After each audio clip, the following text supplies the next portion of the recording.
Sa katapusan ng Oktubre ay nag-umpisa na si Fang Ping sa pagpapatibay sa apat niyang natitirang organs.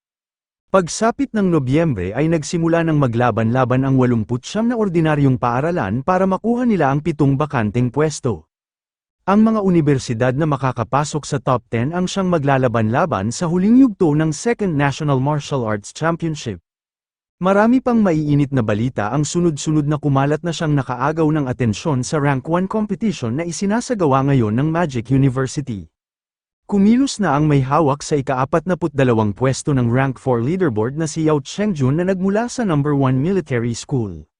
Sinimulan nito ang paglalakbay mula sa timog patungong Hilaga para hasain ang kanyang mga kakayahan at maging pinakamalakas sa lahat ng mga kasabayan niya ng rank.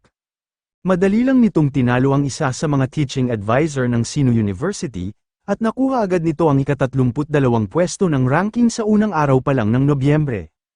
Kumilos na rin ang may hawak sa ika-47 pwesto na si Lee Han-song ng Capital University. Sinimulan naman nito ang kanyang paglalakbay mula sa Hilaga patungong timog para kalabanin ang mga martial artist na pasok sa Rank 4 leaderboard. Natalo nito sa loob lang ng halos 1 minuto ang isa sa mga teaching advisor ng Capital South University at nakuha nito ang ika-37 pwesto sa unang araw din lang ng Nobyembre.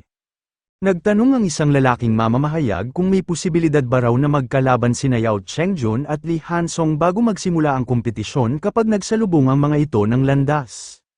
Abangan rin daw nila kung may mga bagong martial artist na sisikat mula sa mga naglalaban na 89 na ordinary martial arts school. Nagtungo ang ating bida sa administrative building ng kanilang universidad para puntahan ang kanilang vice principal. Tinanong ni Fang Ping si Vice Principal Huang Jing kung pupunta nga ba raw si Yao Chengjun sa kanilang Magic University. Narinig nga raw niya na ang sunod nitong target ay ang isa sa kanilang mga teaching advisor na si Zhao Minghao na siyang may hawak ngayon sa ika-24 na pwesto ng Rank 4 leaderboard. Tinanong ni Vice Principal Huang Jing kung bakit naroon daw ang ating bida, ang alam niya nga raw ay dapat nagsasanay ito ngayon. Binanggit ni Fang Ping na wala man daw ang kanyang pangalan sa Rank 4 leaderboard pero naniniwala raw siya na kayang-kaya niyang makipagsabayan sa lahat ng mga ito. Kapag naglakas nga raw ng loob si Yao Chengjun na magpunta sa kanilang universidad ay siya nga raw ang unang lalaban dito. Natatalo nga raw nito ang iba nitong mga kalaban nang dahil sa paggamit nito ng mental strength, pero hindi nga raw ito uubra sa kanya at makakaya niya raw itong lampasuhin. Sinabi ni Advisor Tang Feng na sa palagay niya raw ay hindi nadadaan si Yao Chengjun sa kanilang universidad. Pagkatapos nga raw nitong manalo sa Sino University ay didiretso na ito ng paglalakbay patungong Hilaga. Irereserba raw nito ang lahat ng taglay nitong enerhiya para mas mahasa ang mga kakayahan nito habang umaakyat ito ng ranking. Wala raw magandang maidudulot kay Yao Chengjun kung makakalaban agad nito si Sun Long na siyang may hawak sa pinakaunang pwesto. Sinabi ni Fang Ping na mukhang swerte pa nga raw si Yao Chengjun sa pagkakataong ito. Ninanakaw pa naman daw nito ang atensyon na para dapat sa isinasagawa nilang Rank 1 Championship, ibig sabihin nga raw noon ay nababawasan nito ang mga pera na dapat niya sanang kikitain. Sa sandaling makalaban niya nga raw ito ay bibigyan niya ito ng isang magandang leksyon. Naisip ni Vice Principal Huang Jing na parehas daw na mga elite martial artists sina Yao Chengjun at Lee Han-song. Sa husay nga raw ng mga ito ay kinaugalian na ng mga itong makipaglaban sa mga catacombs martial artist na mas mataas ang rank sa kanila. Sa pagkakatanda niya nga raw ay napakarami na ng mga itong napatay na mga rank 5 catacombs martial artist. Samantalang sina Fang Ping at Qin Fengqing naman daw ay kinailangan pang magtulungan para lang makapatay ng isang elementary rank 5. Napaisip si Vice Principal Huang Jing kung saan nga raw kaya kumukuha ng malaking kumpiyansa ang mga estudyante nilang ito. Tinanong ni Fang Ping si Vice Principal Huang Jing kung maaari ba raw nitong ipadala sa Martial Arts Society ang pangselyo nito, mas mabilis nga raw silang makakakilos kapag hawak nila ito. Tinanong niya rin kung alam ba raw ng mga ito kung nasaan ang pangselyo ni Principal Wu Kuoshan. Ipadala na nga lang daw ng mga ito sa Martial Arts Society kapag nakita ng mga ito ang pangselyo ng kanilang prinsipal. Nagtaka sina Huang Jing at Tang Feng kung ano raw itong mga sinasabi ng ating bida, napapaisip sila kung nasisiraan na ba raw ito ng ulo. Sinabi ni Vice Principal Huang Jing na alam niya raw na napakahalaga ng tournament na lalahukan ng ating bida, pero mas mabuti raw kung maglaan din ito ng oras para makapag-relax. Huwag nga raw itong makaramdam ng matinding pressure dahil kahit mabigo ito ngayon ay may tsansa pa naman ito na makuha ang ikaunang pwesto sa mga susunod na taon.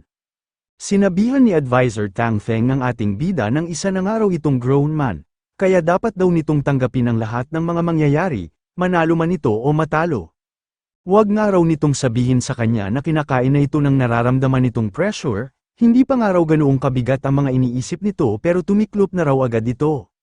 Nagtaka naman si Fang Ping kung bakit napunta sa magaganap na kompetisyon ang kanilang usapan. Natawa na lang siya at tinanong sina Vice Principal Wang Jing at Advisor Tang Feng kung iniisip ba raw ng mga ito na makakaramdam siya ng stress ng dahil lang sa mga ganoong klase ng bagay. Binanggit ni Fang Ping na madalas nga raw na wala doon ang kanilang mga prinsipal kaya ayaw na niya ang mga itong maabala sa mga iniintindi sa Magic University. Kukunin niya nga raw ang pangselyo ng mga ito at nang siya na ang mag-aasikaso ng lahat, at kahit umasta na lang daw ang mga ito na parang mga mascot ng kanilang universidad. Hindi naman nagustuhan ni Vice Principal Wang Jing ang mga sinabi ng ating bida. Ginamit niya ang kanyang mental strength para patalsikin si Fang Ping papalabas ng kanyang opisina. Sinabi ni Vice Principal Huang Jing na mukhang iniisip nga raw ng ating bida na para siyang isang energy room na maaari nitong magamit kung kailan nito gustuhin. Tinanong ni Tang Feng si Huang Jing kung napansin rin daw ba nito na parang bigla na lang nagbago ang enerhiya ni Fang Ping. Tumugon si Vice Principal Huang Jing nang marahil ay sinusubukan daw sa kanya ng ating bida ang bago nitong natutunang mental strength skill. Masasabi niya nga raw na hindi ito masyadong epektibo. Halos katulad lang daw nito ang breath-holding technique, at hindi raw ito gagana sa mga highly ranked martial artist na nagtataglay ng malakas na mental strength. Sinabi ni Advisor Tang Feng na kapag napanatili daw ng ating bida ng matagal ang inaaral nitong technique ay maaari niya itong magamit para makatakas sa iba't ibang panganib. Naisip ni Fang Ping na hindi nga raw pala talaga isang defensive technique ang nakuha niyang energy shield laban sa mga pisikal at mental na pag-atake. Mas mukhang itinatago raw nito ang kanyang presensya sa hindi niya malaman na paraan. Naunawaan na ngayon ng ating bida kung para saan ang energy shield ng kanyang system, nagagawa raw pala nitong itago sa ibang mga tao ang taglay niyang enerhiya. Kapag ginamit niya nga raw ito ng tama ay maaari niya itong maging isang killer move. Ang mga human martial artist nga raw ay iba ang taglay na aura kumpara sa mga catacombs martial artist. Hindi raw nila nakakayang itago ang kanilang presensya sa sandaling magsimula na silang makipaglaban. Pero paano na nga lang daw kapag nakakaya na niyang itago ang kanyang aura sa gitna ng mga laban? Maaari na rin daw siyang makapuslit sa mga syudad ng mga catacombs martial artist. Ibig sabihin daw noon ay maaari na siyang makapagnakaw sa mga pag-aari ng mga itong bahay at sa mga binabantayan ng mga itong minahan. Napaisip si Fang Ping kung ano raw kaya ang gustong mangyari ng kanyang system, binigyan nga raw siya nito ng 2 bagong abilidad na nababagay para sa mga masasamang gawain. Nanunood ngayon ng isang laban ang ating bida kasama ang iba pang mga mid-rank na miyembro ng kanilang samahan. Idineklara ng babaeng tagapagsalita na si Lan Wufeng daw ang nanalo sa natapos na laban. Sinabi ni Fang Ping na mayroon na raw pala ulit ngayong bagong rank 4 ang Nanjing University. Nagawa nga raw nitong matalo ang 4 na estudyante ng Dongwu University kahit na hindi pa sumasalang si Wang Jinyang.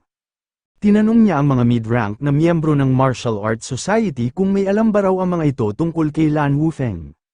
Pinaliwanag ni Liu Mengyao na isa raw 4th-year student si Lan Wufeng at ito raw ang Vice President ng Nanjing University Martial Arts Society. Noong uling tingin niya nga raw sa pangalan nito ay isa pa lang itong Advanced Rank 3. Marahil nga raw ay halos kakatungtong pa lang nito sa rank 4. Tinanong ni Fang Ping kung sa palagay ba raw ni Qin Fengqing ay mahihirapan nito sa pagtalo kay Lan Wufeng. Sumagot si Qin Fengqing nang maliban lang daw kay Wang Jinyang ay makakaya niyang talunin ang lahat ng mga rank 4 ng Nanjing University gamit lamang ang isang pag-atake. Sa totoo nga lang daw ay hindi na niya kailangang panuurin ang mga laban ng mga ito dahil alam niya raw kung ano ang kanyang kakayahan. Idineklara ni Fang Ping na sila raw nina Zhang Yu, Chen Wenlong, at Qin Fengqing ang magiging parte ng main team. Ang iba raw mga rank 4 students ng kanilang universidad ay maglalaban-laban para makuha ang mga natitirang pwesto. Lahat daw ng mga rank 4 students na makakapasok sa kanilang main team ay makakatanggap ng garantisadong 500 points kahit manalo man ang mga ito o matalo. Madaragdagan rin daw ng tig 500 points ang makukuha ng mga ito kapag nakapasok sila sa top 10, top 3, at kapag sila ang naging kampyon sa gaganaping kompetisyon. Kapag sila nga raw ang nakakuha ng first place ay makakatanggap ng tig 2,000 points ang mga miyembro ng kanilang main team at makakatanggap naman ng tig 1,000 points ang mga miyembro ng kanilang reserve team. Ipinaalam ng ating bida na nag-invest daw ng malaki ang kanilang universidad sa gaganaping kompetisyon, kaya dapat daw nilang ibigay ang lahat ng kanilang makakaya para sa pangalan ng kanilang universidad at para na rin sa kanilang mga sarili. Sinabihan ni Fang Ping si Chen Yangxi nang tawagin daw nito ang lahat ng mga rank 4 na miyembro ng kanilang martial arts society na wala ngayon sa Magic City. Kailangan daw ng mga itong makabalik agad doon bago magkatapusan ng buwan. Sinabi niya rin kay Chen Yangxi na sabihan daw nito ang kanyang Yuan Fang Media na magpadala doon ng ilang tauhan, at nang makapagsagawa ang mga ito ng mga interviews at makakalap ng mga impormasyon. Gagawa nga raw sila ng mga estratehiya para talunin ang mga lalahok na estudyante ng ibang mga universidad. Tiyak nga raw na malalakas ang lahat ng kanilang mga makakalaban kaya kailangan nilang irespeto ang lakas ng mga ito at paghandaan ang nalalapit na kompetisyon. Sinabi ni Fang Ping na kumpiyansa raw siya na magagawa niyang manalo, pero maaari rin daw siyang magtamo ng mga pinsala kapag napalaban siya sa mga malalakas na kalaban gaya na lang nina Yao Chengjun at Li Hansong. Kapag nangyari nga raw yun ay sa mga ito na nakasalalay ang pagtalo sa mga natitirang kalaban. Lumabas na si Fang Ping ng kanilang opisina para ipagpatuloy ang kanyang pagsasanay. Lumabas rin ng gusali si Chen Yangxi at tinawag ang ating bida. Nagtaka si Fang Ping kung bakit siya sinundan ni Chen Yangxi. Tinanong ni Chen Yangxi ang ating bida kung gusto ba raw nitong sumabay sa kanya ng pagkain. Agad na tinanggihan ni Fang Ping ang natanggap niyang imbitasyon. Sinabi niya kay Chen Yangxi na saka na lang daw siya dito sasabay ng pagkain dahil nagmamadali raw siyang magtungo sa Southern District para maipagpatuloy na niya agad ang kanyang pagsasanay. Sinabihan niya rin si Chen Yangxi nang humanap na lang daw muna ito ng ibang makakasabay. Tatawag pa sana ulit si Chen Yangxi pero hindi na niya ito ginawa dahil nagpatuloy na sa paglalakad ang ating bida. Naisip ni Fang Ping na bilang isang binata ay gusto niya rin daw pumasok sa isang relasyon. Pero ang mga tulad nga raw nilang martial artist ay nabubuhay sa pagitan ng buhay at kamatayan. Anumang oras ay maaari raw siyang mamatay habang nakikipaglaban, kaya mas mabuti na wala na lang silang simulan dahil tiyak na magdudulot lang siya ng labis na kalungkutan kay Chen Yangxi sa sandaling mangyari yun. Ang dating araw nilang prinsipal ay namatay nang hindi nagpapakasal at maging si Vice Dean Li ay nabubuhay din ngayon ng mag-isa. Maraming araw sa mga gaya nilang martial artist ang namamatay ng walang nobya o asawa. Naisip ni Fang Ping na kahit binata raw siya ay alam niya rin kung ano ang mas dapat niyang iprioridad. Mas kailangan daw niya ngayong mag-focus sa pag-aaral ng martial arts at hindi sa pagmamahal. Marahil ay saka na lang daw siya papasok sa isang relasyon kapag umabot na siya ng 30 dahil maaaring bumagal na raw sa ganoong edad ang progreso ng kanyang lakas. Nakarating na ulit si Fang Ping sa Pampang kung saan siya madalas na nagsasanay. Binalot niya ng malaking halaga ng vitality ang kanan niyang kamay para magsagawa ng Diamond Fist. At ipinangatake niya ito sa mga naglalakihang bato na malapit sa kanya. Nagkadurog-durog ang mga naglalakihang bato matapos ang mga itong atakihin ng ating bida. Naisip ni Fang Ping na ganoon pa rin daw karami ang halaga ng vitality na kanyang ginamit, pero mas malakas na nga raw ngayon ang kanyang pag-atake kumpara noong bago pa lang siyang nakakatungtong sa rank 4. Ang bungo ng isang tao ay binubuo ng 29 na buto. Mayroon itong 23 flat na irregular-shaped bones at 6 na auditory ossicles na matatagpuan sa may tapat ng tenga. Kapag nakarating na sa rank 7 ang isang martial artist ay una nitong pinapatibay ang 6 na auditory ossicles ng bungo. Napaisip ang ating bida kung hindi naman daw siguro nangangailangan ng malaking halaga ng enerhiya ang pagpapatibay ng mga auditory ossicles lalo na't ito ang pinakamaliliit na buto sa katawan, at hindi naman ito ganoong kahalaga para magawa nilang mabuhay. Naguguluhan ang ating bida kung dapat niya ba raw itong subukan, ginagawa nga raw ang pagpapatibay nito sa rank 7 pero isa pa nga lang daw siyang rank 4 martial artist. Ang kanyang araw mga abilidad ay tiyak na malaki ang ilalakas kapag nagawa niyang mapatibay ang mga buto sa kanyang bungo. Maaari rin daw siguro niyang makamit ang golden body na nabanggit sa kanya ni Vice Dean Lee Chang-seng. Naalala ni Fang Ping na ayos lang naman daw si Lee Hansong ng Capital University kahit na natural na tumitibay ang mga buto nito sa bungo. Susubukan niya nga lang daw na patibayin ng 1% ang kanyang mga auditory ossicles. Nabawasan ng 100,000 ang wealth value ng ating bida matapos niyang mapatibay ng 1% ang isa sa mga buto na nasa tapat ng kanyang tenga. Napansin ni Fang Ping na nagkaroon ng maduming dugo ang ipinangtakip niyang palad. Ganoon nga raw pala kabilis ang epekto nito, 1% pa nga lang daw ang kanyang napapatibay pero naaalis na agad ang mga impurities ng kanyang bungo. Mabuti na nga lang daw at nabuo niya ang ginamit niya ngayong enerhiya nung isama niya ang kanyang mental strength sa vitality ni Vice Dean Lee. Ito nga raw pala ang dahilan kung bakit halos mga grandmasters lang ang nakakapagpatibay ng kanilang mga bungo. Kapag wala ka nga raw malakas na mental strength ay imposible na makamit mo ang unity sa taglay mong mental strength at vitality. Naisip ng ating bida na kung 100,000 nga raw ang halaga ng 1%, ibig sabihin daw noon ay kailangan niyang gumamit ng 36 million wealth value para mapatibay niya ang 6 na buto ng kanyang bungo. Masakit man daw sa bulsa ang paggamit ng ganoong kalaking halaga pero ang mahalagang araw ay hindi siya nawawala sa kanyang kontrol. Hanggat hindi nga raw siya nakakaramdam ng problema sa kanyang bungo ay ipagpapatuloy niya lang ang kanyang bone forging. Inabot na ng gabi bago natapos ng ating bida ang pagpapatibay sa kanyang mga auditory ossicles. Nakaramdam siya ng tuwa noong makita niya na nadagdagan ng 300 ang limit ng kanyang vitality. Medyo nanghinayang din siya dahil hindi niya pa maaaring patibayin ang mga bone marrow nito at nahinto siya sa 70%. May isa pang napansin na malaking pagbabago ang ating bida. Ngayon nga raw ay nagagawa na niyang marinig ang iba't ibang ingay ng kanyang kapaligiran. Maging ang mga usapan ng mga tao sa loob ng lungsod ay naririnig na rin ngayon ng ating bida. Naisip ni Fang Ping na totoo nga raw pala ang mga kumakalat na alamat na may mga tao na kayang makakita at makarinig mula sa malayo. Ganito nga raw pala ang pakiramdam na magkaroon ng celestial powers na tulad ng sa mga Grandmaster. Ibinalita ng isang lalaking mamamahayag na ayon daw sa mga insider accounts, ay may posibilidad na si Fang Ping ang mamuno sa Magic University team na lalahok sa gaganaping kompetisyon sa buwan ng Enero. Lumahok rin daw ito noon sa nakaraang Rank 1 Championship bilang team leader ng Magic University.